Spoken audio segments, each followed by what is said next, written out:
عثمانی ترکیوں کے بے مثال و بے نظیر عادات، قہوہ اور پانی۔ جب عثمانی ترکوں کے پاس کوئی مہمان آتا تو وہ اس کے سامنے قہوہ اور سادہ پانی پیش کرتے۔ اگر مہمان پانی کی طرف ہاتھ بڑھاتا وہ سمجھ جاتے کہ مہمان کو کھانے کی طلب ہے، تو پھر وہ بہترین کھانے کا انتظام کرتے، اور اگر وہ قہوے کی طرف ہاتھ بڑھاتا تو وہ جان لیتے کہ مہمان کو کھانے کی حاجت نہیں ہے۔ گھر کے باہر پھول۔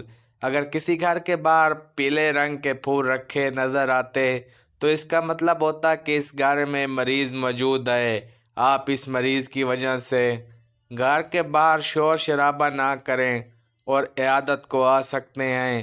اور اگر گھر کے باہر سرخ پھول رکھے ہوتے تو یہ اشارہ ہوتا کہ گھر میں بالغ لڑکی ہے، لہذا گھر کے آس پاس بازاری جملے نہ بولے جائیں۔ اور اگر آپ پیغام نکاح لانا چاہتے ہو تو خوش آمدید ہتھوڑا۔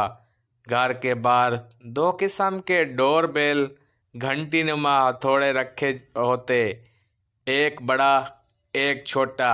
اگر بڑا ہتھوڑا بجایا جاتا تو اشارہ ہوتا کہ گھر کے باہر مرد آیا ہے، لہذا گھر کا مرد باہر جاتا تھا، اور اگر چھوٹا ہتھوڑا بجتا تو معلوم ہوتا کہ باہر خاتون موجود ہے، لہذا اس کے استقبال کے لیے گھر کی خاتون دروازہ کھولتی تھی۔ صدقہ۔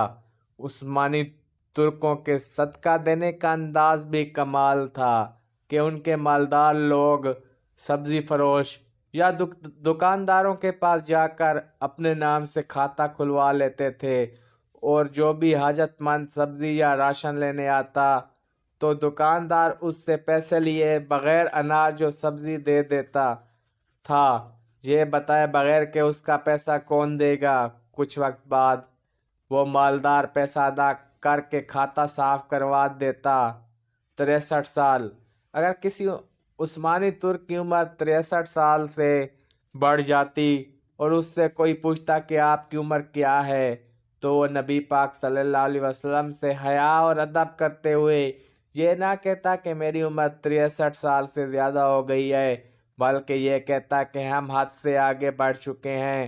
اللہ اللہ، کیسا ادب، کیسا عشق تھا ان لوگوں کا، کیسی بہترین عادات تھیں ان لوگوں کی۔ یہی وجہ تھی کہ عالم کفر نے سلطنت عثمانیہ کے غداروں سے مل کر ٹکڑے ٹکڑے کر ڈالا اور سلطنت عثمانیہ کو۔